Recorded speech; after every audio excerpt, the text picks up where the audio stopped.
Hello and welcome to my channel. I'm Angela Brennan and today I'm bringing you a couple of Spellbinders club kits from November 2024. The wax seal of the month, which comes with the must-have wax bead mix coral and a wax seal stamp, as well as the embossing folder of the month, which is the cascading streamers. It's a 2D embossing folder. Firstly, I'll show you how I use the wax seal of the month. The wax seal of the month is a mix of coral. It's got 4 different colors of 4 different wax beads, and I use a combination of them. And I don't mix it up. I like that marbling effect when you just let it melt together with different hues of the coral. And then you've got the square wax seal stamp which says happy birthday to you. I show you first how I do what I call an inlaid technique. I don't know whether it's a different name. So this is where I use a different colored melted wax beads and let it embed into the sentiment. So then I scrape off the excess.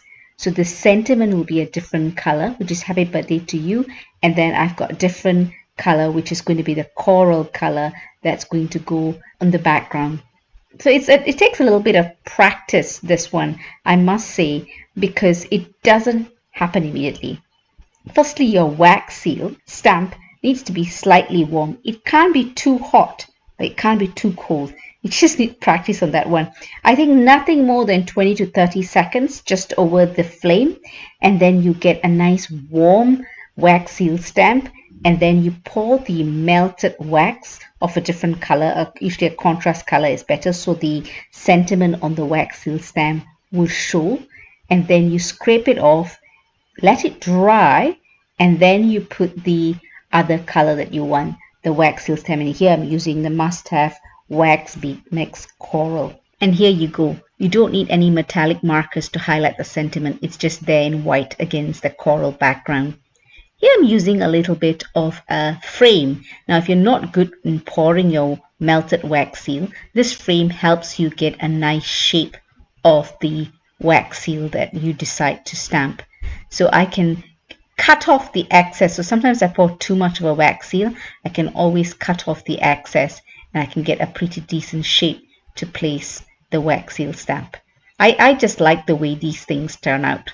Now what I'm doing here is I'm just going to pour the melted wax into the square frame and place the wax seal stamp on it. I don't have any inlaid stamp or inlaid melted wax in it. It's just there, and I use a metallic marker to highlight the sentiment. So you can do it either way. I do like the inlaid technique. It takes a little bit of practice.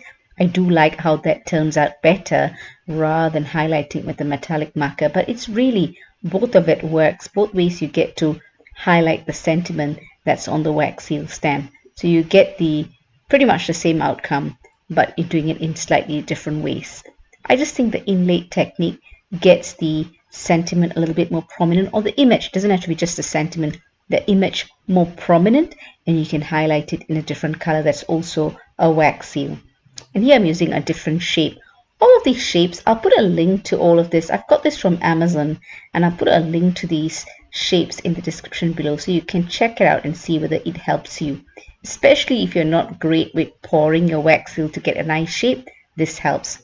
And while I was doing this, I realized that I can use the wax seal to get different size gems. So all the cards I will embellish with these wax seal, different colored wax seals. I create many little dots of different sizes, and I use that to embellish all the 10 cards I make, and you will see that towards the end of the video. I did like having it match the wax seal. It's just a little thing I did. I just realized this accidentally when I was removing the wax, melted wax from the stamp, wax seal stamp, and I thought, oh, why not I try and do it deliberately and get different sizes. So I just put it all in a tray, and when I'm ready to embellish the card at the end, once I've compiled it, I will add these just with liquid glue. Easy enough to do. And here are all the wax seal stamps I created. The one on the right, I highlighted it with some rose metallic ink and gold metallic ink. And here I didn't do any metallic ink. I just used teal wax seal beads. And here are all the other wax seals that I created. So I do use a wax seal on every card that I create in this video, as well as use the 2D embossing folder.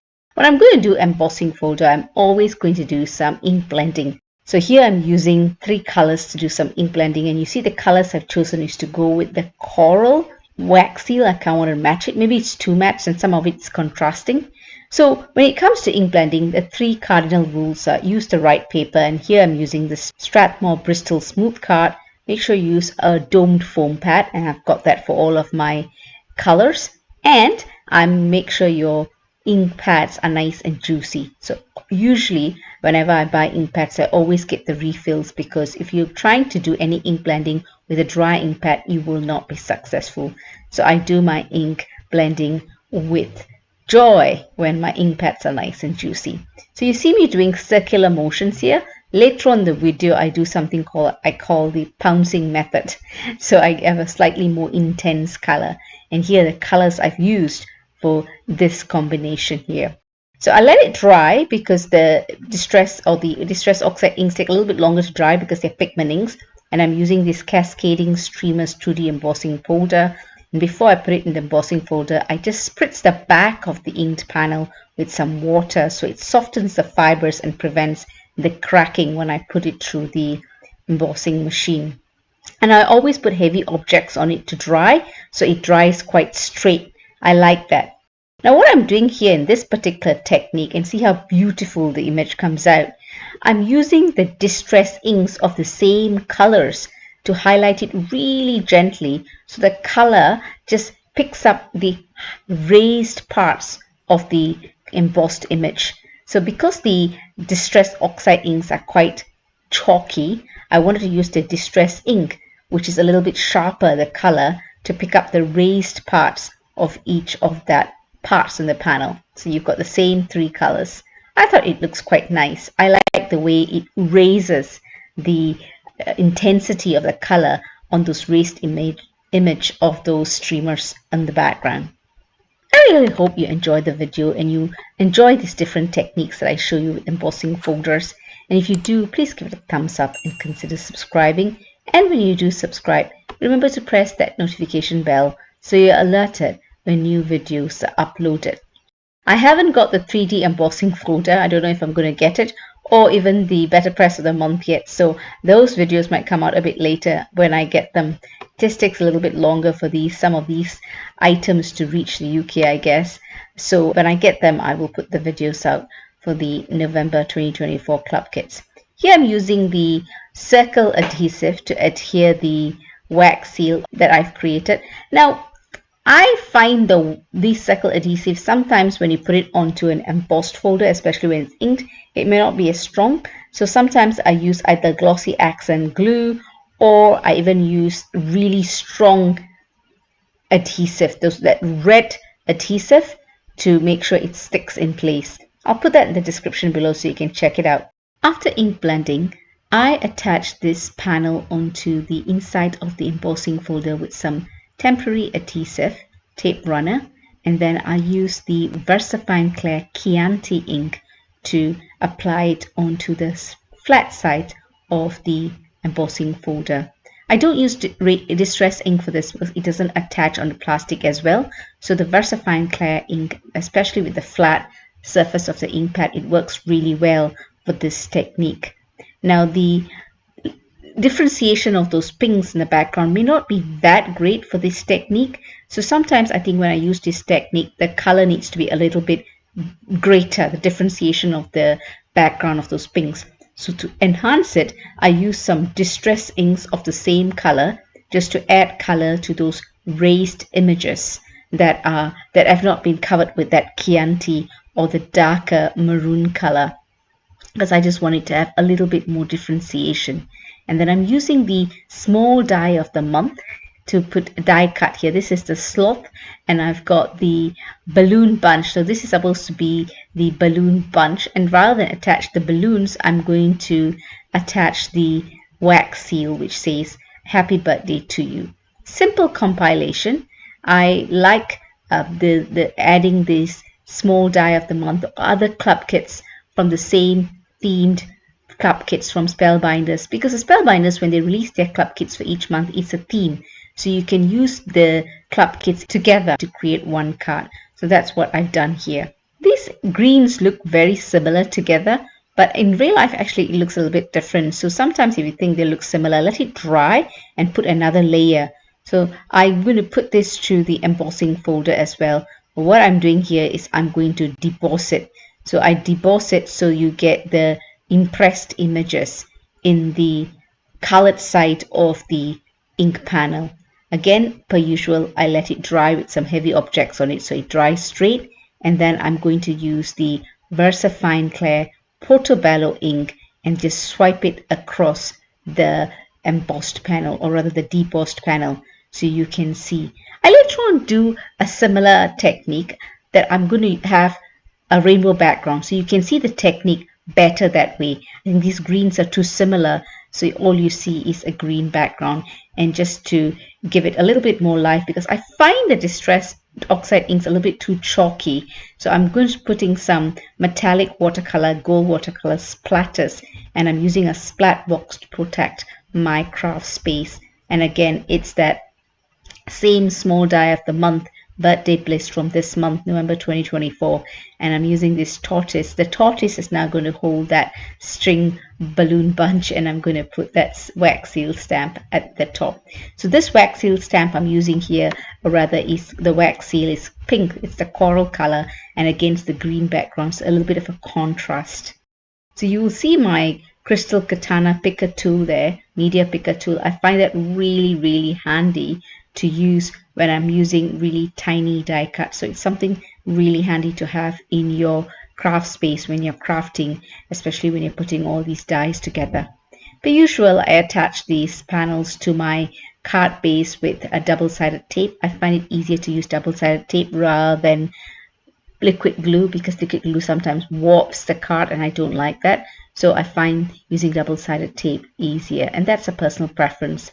I had some dimensional tape to the back of the tortoise die cut just to ensure it pops a little bit. I don't like my cards to be too thick, so if the card base, the inked panel is going flat onto the card base, I can put a little bit dimensional tape, and this is only 1 millimeter just to give it that pop on the card front.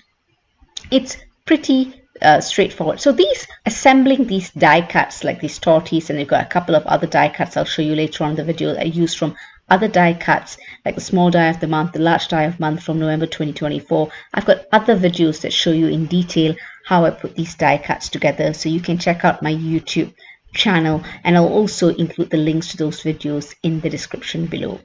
So I'm using a double-sided tape to attach this.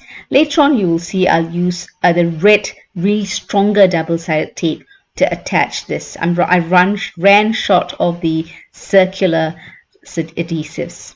And here, this is the rainbow background of distress inks that I do, and I'm going to use the deboss technique. Now, when I use the deboss technique with this colorful background, you will see the impact a lot better. So you can see how deep the impression is, and I'm going to use the VersaFine Clear Nocturne ink, which is really black ink, and you can see the impact of this technique a lot better this way. So I like using this technique, and it's a lot more impactful when the background is a little bit more contrasting. You can see the differentiation in the colors. And there you go, I used the same tortoise. I added some glossy accents, the tortoise shell, to give it that extra shine and dimension. Now the next technique here is also I'm using 3 different Distress Oxide inks, but rather than do the circular motion of ink blending, I decided to do the pouncing method. I've got a video where I showcase all of the different color combinations of Distress inks and Distress Oxide inks, and I'll put that in the link below, where I show you what I call the pouncing method. It's really, I feel the color gets a little bit more intense rather than waiting for it to dry and add a different layer. Doing it this way, I feel the color is a lot more intense, so I do it like this and I leave it aside to dry, because it does take a little while to dry, or you can aid the drying process with a heat tune tool. Once it's dry, I put it through the embossing folder and I highlight the raised parts with some gold pigment ink from Altenew. It's a nice bright gold ink, and this ink is pigmented, so it remains wet quite a bit, and I do add some clear embossing powder, really fine clear embossing powder to it, so that and then heat emboss it, because it'll take ages to dry if not. So it's better off putting some clear embossing powder and heat setting it. Here I use the sealed twine set rather than use the thread or string or twine, whatever you have. You can even use this die cut. I've had this die cut for a little while now, so I thought I'll show you this as well. So this is another option that you can use to find a place to put your wax seal. So it's pretty simple assembly here. All of this assembly here is really simple because I want to showcase the embossing folder technique as well as the wax seal, just to make sure that really pops. So I'm using the really strong red double-sided adhesive here, so it really stays on the card front. It's not going anywhere basically, and I just adhere it to the card front. And here's again, I've used the pouncing technique with different colors of blues here. I like this color combination because I get to use blues, and I do like blues. And here I'm highlighting it with some white pigment ink. This is the unicorn pigment ink from Hero Arts. So Hero Arts and Spellbinders recently got together. So Hero Arts was taken over by Spellbinders, so they are one big company together. And if it stains your white ink pad, just wipe it with your stamp chamois and it comes out. Here's a different technique again. I'm doing some colors on the frame, so a darker frame with a lighter background coming into quite a light center is the aim of this color combination or embossed panel. Here I use the embossing on some metallic gold card, and I'm putting some champagne pigment ink onto it just to highlight that raised parts. It just gives it a slightly lighter champagne color, and I put some splatters on it as well. So here are all the cards that I've completed. I use various backgrounds, mostly ink blending with some color combinations that are contrasting or the same hues, and you will see all of the gems or the embellishments is really from various colored wax seals where I've created different sizes of dots rather than use actual gems. I just thought it would be quite a fun way different way to use your melted wax, and it's good to create different size dots to put onto your card. And here I've got black dots that I've created with some black wax beads. I really hope you've enjoyed the video and you found it inspirational and given you ideas on how to use your embossing folders and your wax seal stamps and your wax seal beads. The inlay technique, it does take practice. When I did it the last time, I had quite a few questions on how you get it right. Honestly, it's practice. Just get that warming up of that wax seal stamp to the slightly warm but not too warm. Practice it, you'll get it. If I can get it, I'm sure you guys can get it as well. If you did enjoy the video, please give it a thumbs up and consider subscribing. And when you do subscribe, remember to press that notification bell so you're alerted when new videos are uploaded.